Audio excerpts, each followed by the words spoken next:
Good evening, CBM Legion, guys and girls. How are we doing? Hope everyone is absolutely awesome today. Doing a quick broadcast about the key to improve performance. The key. This is the one you don't want to miss.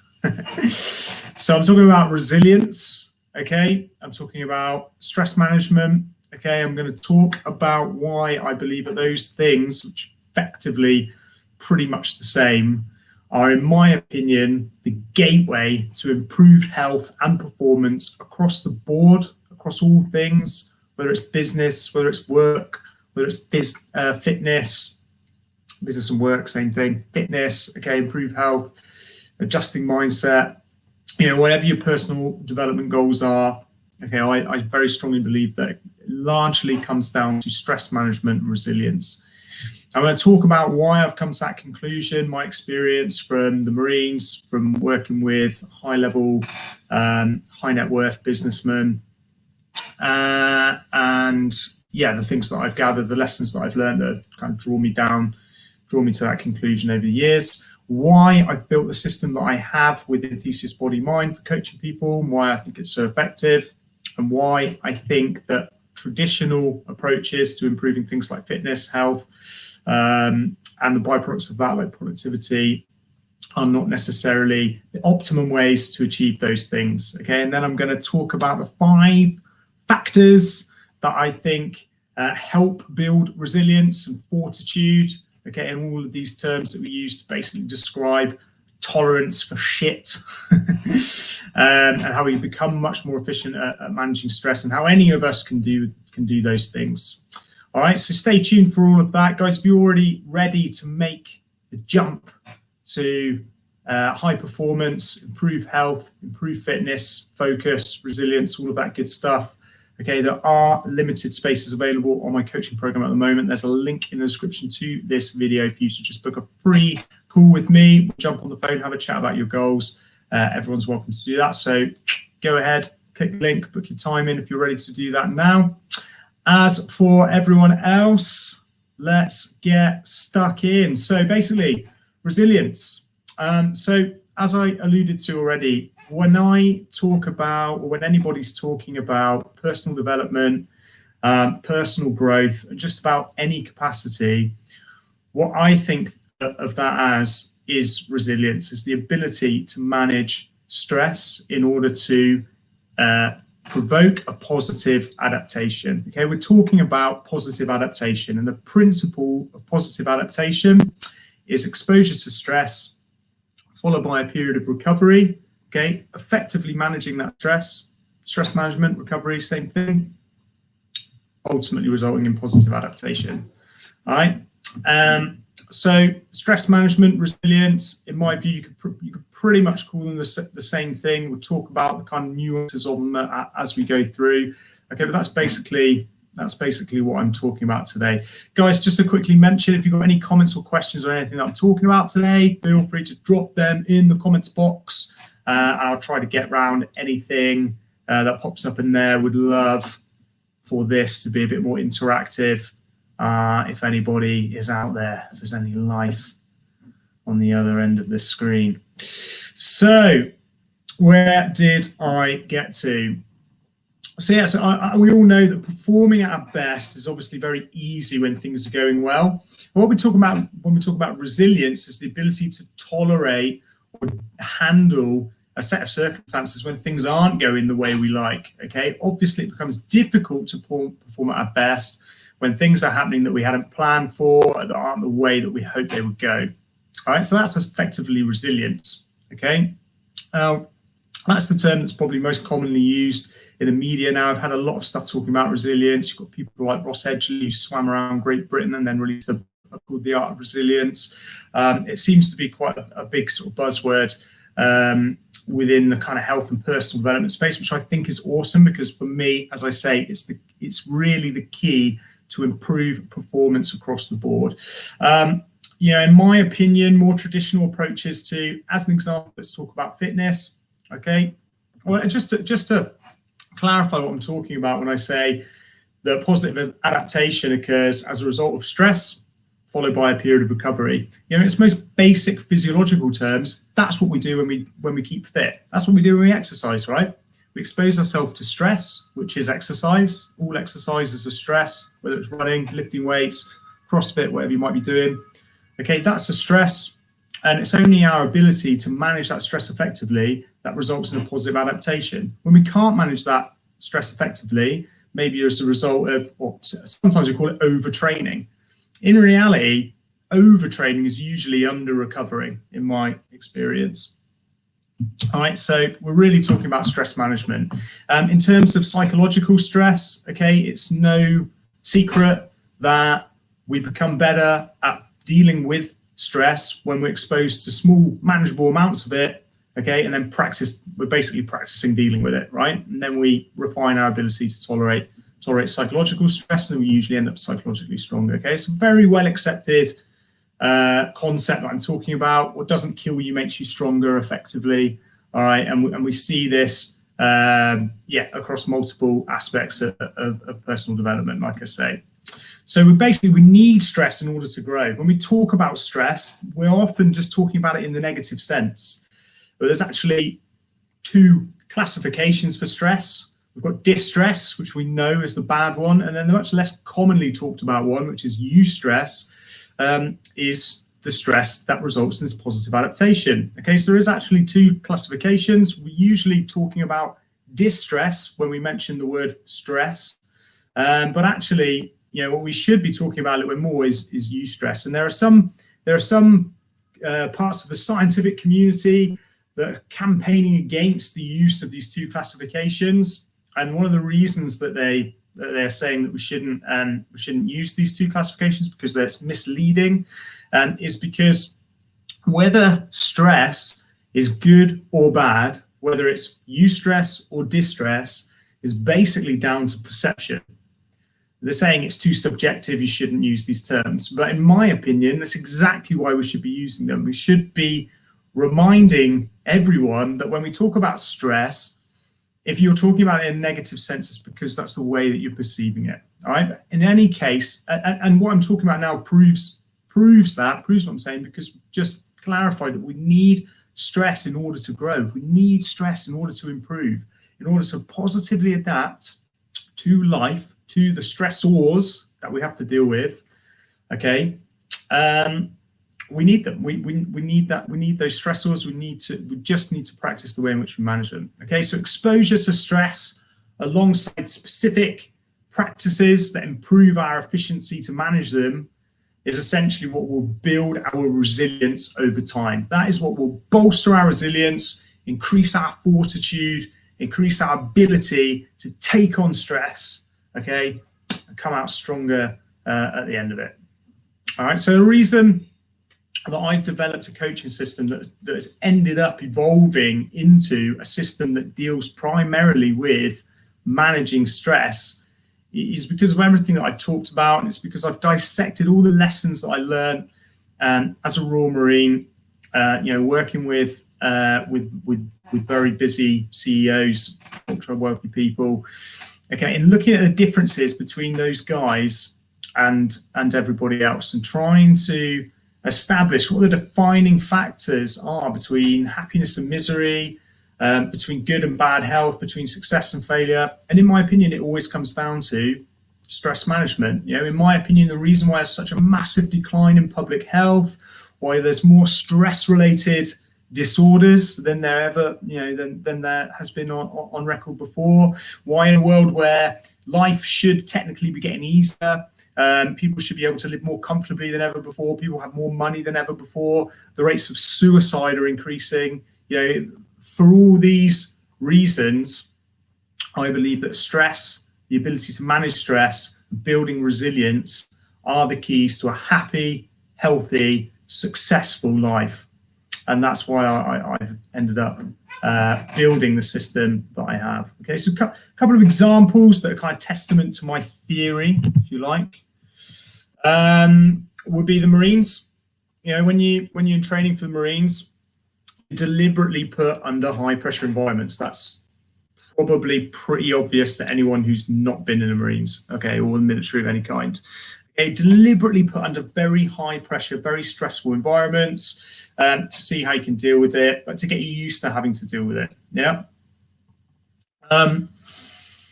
And it's not necessarily managing those stresses isn't necessarily something that gets taught to you. I mean, it does, but there's kind of a prerequisite when you go into the military. They're not there to take people that can't deal with stress and make them people that can. There's a bit of a prerequisite there that you already got a little bit of grit, you've got a little bit of an ability to deal with stress, and then they build on that over time. Okay, and it's definitely, you know, tolerance, that little bit of resilience, that little bit of grit that people can have innately, tends to come from your motivation, right? So if you've got the drive to want to be in the Marines, in the military, you know, you want that beret, you want that career, you know, that's the thing that might be able to drive you through tolerating that first bit of stress, and then, you know, throughout the rest of the training, then you're able to build on that as you go. All right, but this is a classic example of eustress. You know, the stresses that you put under in training for something like the Marines is designed to provoke a positive adaptation. It's not designed to break you. This is something I hear all the time. Oh, they break you in the military, they break you and then they build you back up. You know, they don't really. It's not exactly true. I know what people mean when they say that. It's not exactly true. You know, what they're doing is they're employing the principle of eustress. They're giving you just enough stress that it's hard, but you can deal with it, and then you manage it effectively to perform that positive adaptation. All right. So where am I going with this? Great question.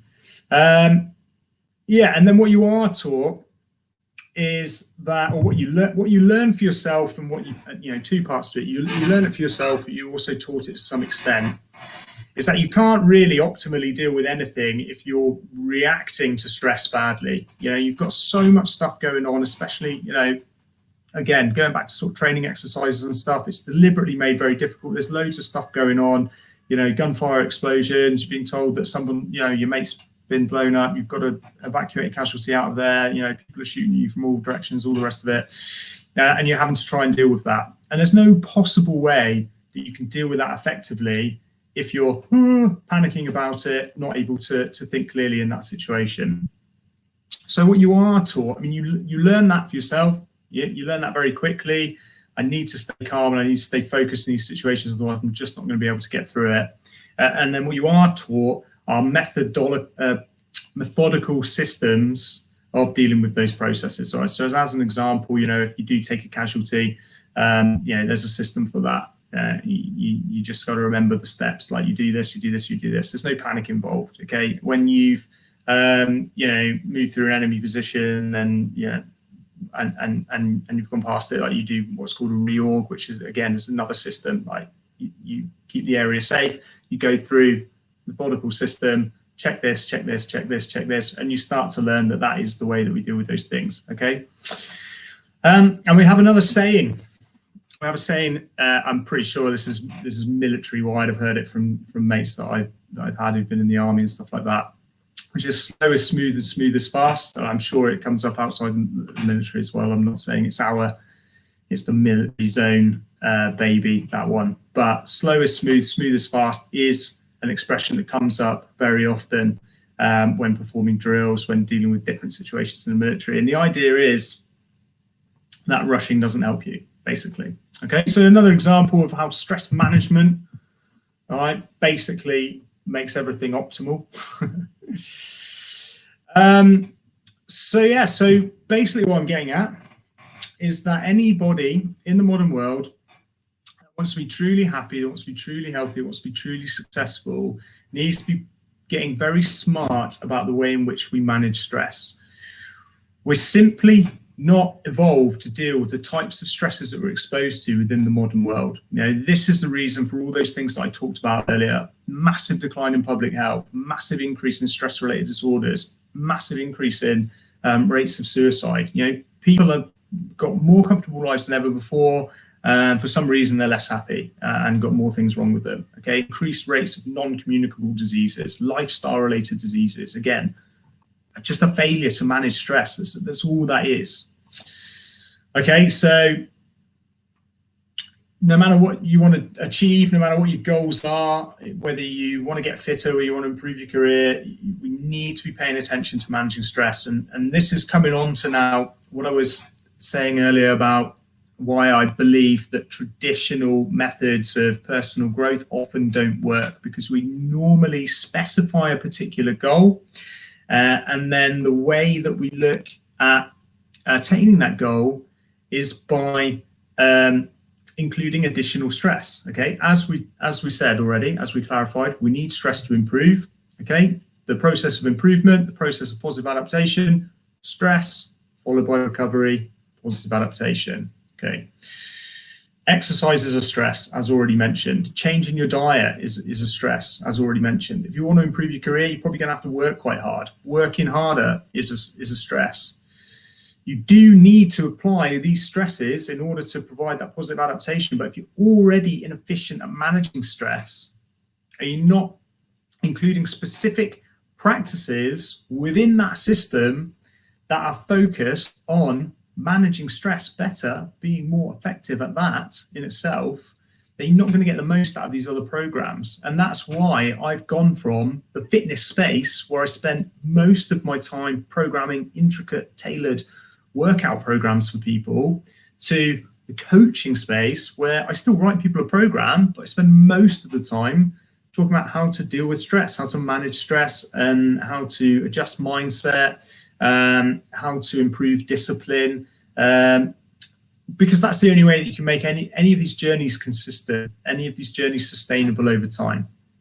And this is the reason, essentially, why many people are chasing the balance, where they're able to do all of these things. We're able to work harder, but also get fitter, but also have energy and time left for friends and family, and have strong social connections at the end of the day, and failing to find that balance, because they're all stresses. And if you can't manage stress effectively, you're only ever really going to be able to do well at one of those at a time, because you can't recover from all of them at the same time. Okay, whereas what I'm getting at now, nearly there at the punchline, if you focus your effort on a system that is designed to improve stress management, and you get good at that, you're essentially getting good at recovery, good at resilience, good at tolerating things when it's high pressure or they don't go as you plan. Now you're able to include more stresses designed to achieve your goals and find that balance. This is the only way that you're ever going to find that balance. You're either always going to be in a system or a process where you're focusing on one thing at a time. I want to get fitter at the moment. I want to improve my career at the moment. I want to spend time with family and friends at the moment. Or you focus on stress management, and you practice and you develop the ability to include all these things in your life and do well with all of them. And there's a very small number of people that are able to facilitate that, which is why such a small number of the population that are fantastically successful at work, in fantastic shape, and still somehow have time for friends and family at the end of the day, because they're the guys that deal with the stress. Okay, interestingly, I was speaking to a friend recently who's talking about the corporate hierarchy, and which level within that executive hierarchy were the guys that could see the most value in a stress management program. And we're talking about C-level execs, and basically the insight that I got from this person, who's a high-level executive, was that guys who are at the C class are generally the cool guys. They're the guys that can just deal with stress. They're not stressed. They just seem to have everything under control. It's the level underneath that tends to be a bit more chaotic. And that's exactly my experience. Yeah, that's what I learned from dealing with CEOs of multi-million, multi-billion-dollar corporations. They don't have a negative stress response. And again, it's largely to do with perception. We'll talk about that a bit more detail another time. but they don't have a negative stress response. And if you don't have a negative stress response, then you're only ever in a state of eustress. That stress, if you only have a positive response, can only have a positive adaptation.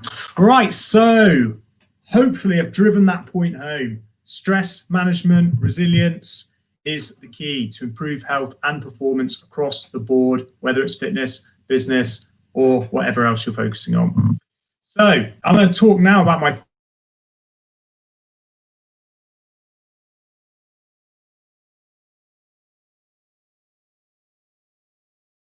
the 5 factors, all the factors that I thought were perfect for developing fortitude and resilience, or not perfect, but necessary, were required for developing fortitude, for developing resilience.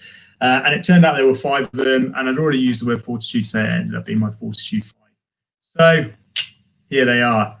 Movement, appropriate fuel. I'm not going to go into any detail about these 2 specifically, because it should be made well aware to everybody by now, and if you're still not aware of this, then you're playing catch up with the rest of the population, that regular movement, including non-exercise activity as well as exercise, okay, so not just the time that you're in the gym, but the amount of time that you're moving around the rest of the time, taking walks, just being physical, doing the dishes, doing the gardening, the housework, whatever it might be, okay, regular movement combined with an appropriate diet, okay, it doesn't happen, are conducive to being a strong, resilient, robust person. All right, that goes absolutely without saying. That's where I came from, mostly the fitness background, okay, starting with those 2 and realizing that they're great, but there's much more to it than that, okay. They represent just 2 parts of my fortitude 5, which means there's 3 other parts here that need to be taken into consideration. The 3rd one is mindset mastery, okay? In the words of Seneca, difficulties strengthen the mind as labor does the body. All right, so labor does the body, labor strengthens the body, fitness, movement, okay, but difficulties strengthen the mind. So that's not the be all and end all of mindset mastery. I've just thrown that quote in there because I really like it, and because I believe that included within the mindset mastery aspect of your personal growth system or program or method, whatever you want to call it, there needs to be some attention to deliberate discomfort. Okay, so talk a little bit more about that. Mindset mastery. Within mindset mastery, I'm encompassing everything that focuses on strengthening the mind or improving the mind's ability to process our world. Okay, as already mentioned, as alluded to, we haven't evolved to deal with the stresses that we are exposed to within the modern age. We are exposed to so many things that we never would have had to deal with, and to so many of them. We work super hard. Half of the West developed world spends half the day glued to a laptop screen. We spend half the rest of the time glued to our phone. We've got, countless different social activities going on. We drive cars. We do all these crazy things that obviously we weren't doing even 100,000 years ago, or even a few hundred years ago, lots of them. But we're doing them now, and our days are packed. Our schedules are super busy. We live in urban environments that have way more people in one place than we should have to. We're getting on the tube to work, jam-packed full of people. We've got no space, less exposure to natural environments. Something else, again, I'll talk about later. All these stresses, all right, that we are not evolved to deal with. In a world that includes those, we need to start getting a bit smarter about how we enable the mind to deal with those and recover from those. The stress management aspect, recovery, positive adaptation. So the mindset mastery aspect, the mindset mastery element of my Fortitude 5 will include specific mindset only practices, things like contemplative time. That could be meditation, that could just be reflection, mindfulness, all sorts of flowery words out there, but essentially just means time to concentrate or contemplate. I prefer to just call it contemplative time, and you can choose whichever specific label for that you want to. There are lots of things that can be done and lots of them work. Meditation obviously is a fantastic one, massive body of research there to back up how good meditation is. Improving focus and ability to learn, actually growing, enlarging the hippocampus, okay, the part of the brain responsible for learning, and just increasing people's ability to not just focus, not just concentrate, but to find that clarity, to find that mental clarity. Anyway, I don't want to talk too much about specifically meditation and stuff, but mindset mastery encompasses those contemplative practices, but it also can encompass physical practices that are designed specifically to strengthen the mind, okay? Getting out of the comfort zone. This, for me, was the biggest, probably the biggest, most important lesson that I learned in the Marines, was the huge benefits to self-belief, to discipline, to resilience from being constantly tested and pushed outside of your comfort zone. The 40% rule, okay? The Navy SEALs use this this concept to describe how far away we are from our limits at the point that we feel exhausted. Okay, they say that once you get to exhaustion, you're only 40% of the way there. Right? Absolutely true. Exhaustion, pain, fatigue, it's just an early warning system. It's just information to tell you if you carry on long enough like this, you're probably going to do some damage, but it's not information that says you can't go any further. Okay, so that was the benefit, one of the biggest benefits for me for being in the Marines. And I strongly believe that every single one of us who want to be truly happy, truly successful, truly healthy, need to spend regular time outside the comfort zone, deliberately designed to strengthen the mind. All right, so that's mindset mastery. If you're not including any kind of mindset mastery in whatever system you've got going on to try and achieve your health and performance goals, then you need to throw something in there. The next one on the list then, social networks. Okay, one of the big reasons right now why people are really struggling with the lockdown, okay, is having that social connection cut with so many people. This is a massive one. Okay, fantastic book by 𝐃𝐚𝐫𝐞 called The Happiness Advantage. He talks a lot about strong social networks in there and the health benefits of that. He basically says he cites a big study that was done actually where they looked at loads and loads and loads of different studies to do with positive psychology, and they basically found that strong social networks was the biggest indicator of whether a person would be happy or not. Okay, and happiness, being happy, improves your performance also across the board with everything, work, fitness, whatever it might be. So being happy is awesome, and having strong social networks is the best chance you've got of being happy and mentally healthy. I also found another study which was quite interesting. I've actually got the details here somewhere. Can I find it? This one was pretty cool. So this was done in 1993, and they looked at so they put together a sample of 752 men, all aged 50, and over the next 7 years, they looked at the associations with mortality. Okay, so the associations that came about, or the associations with their deaths. And what they found was that stressful life events are associated with high mortality in middle-aged men. Okay, that's not particularly surprising, apart from in men with adequate emotional support.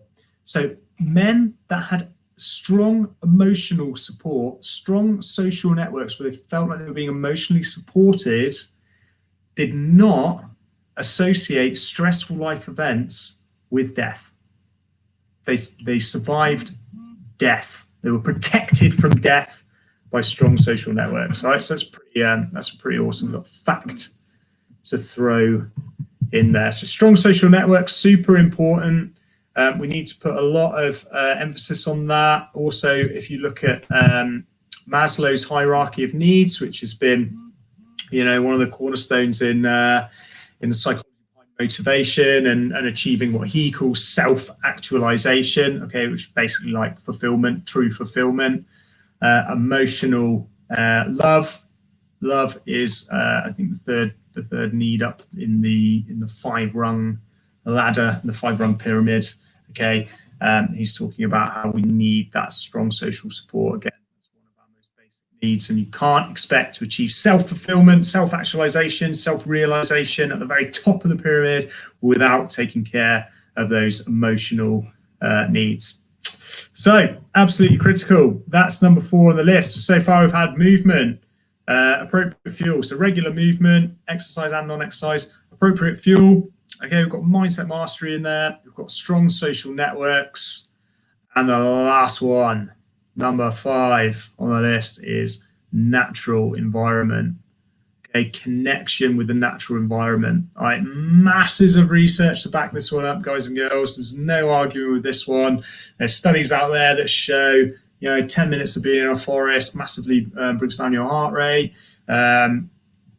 There was another one I found, actually, it was something like 10 to 50 minutes a day. So as little as 10 minutes a day of exposure to a natural environment. It could even just be a park with a green space, as they call them.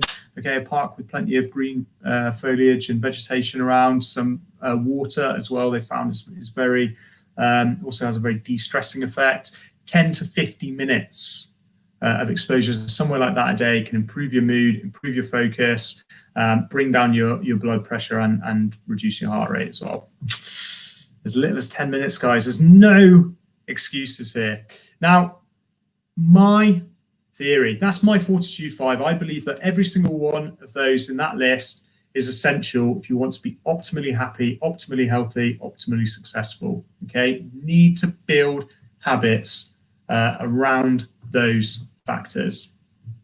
A habit of regular movement, a habit of healthy eating, mindset mastery practices, a habit of building a strong social network, and a habit that gets you out in a natural environment, you know, at least a couple of times a week, ideally daily, even if it's just as little as daylight, natural daylight. Says me, I don't think I've been outside today, but I've been jumping in a cold lake for the last 21 days since before Tuesday, so I deserve a day off. So yeah, there we go. That's my Fortitude 5. This is the basis of the coaching system that I deliver. Works every time. What can I say? Yeah, shameless plug. That's what I'm using. That's how I do it. Those are the reasons why. I can go on and on all day with references to back up the stuff that I've been talking about. Okay. And let's face it, you know, most traditional methods of coaching will usually include just a couple of those aspects. It'll just be, you know, let's look at diet and exercise, maybe a little bit of mindset in there. All right, when people look at improving their business, improving their careers, they look at things like productivity. How can I do more within a day? Well, that's great. Doing more within a day obviously improves your productivity, but doing more in a day is a stress. It's an additional stress. If you're not managing stress, then you're not going to see a positive adaptation from it, or it's, at the very least, it's not going to be sustainable over time. And consistency, as I've mentioned a million times, trumps every other factor when it comes to self-improvement, personal development, personal growth, achieving any goal of any kind. Has to be sustainable in order to be consistent. So there we go. Stress management, resilience, the key to improve performance. My key takeaway then is basically that you can work harder to be more successful. You can do more exercise to get fitter. You can change your diet to be healthier. You can do all these things, but they're all additional stresses. And in my experience, from my research, from my personal study, from my personal endeavors, being able to manage stress effectively is the gateway to improving health, improving performance, becoming a happier version of you.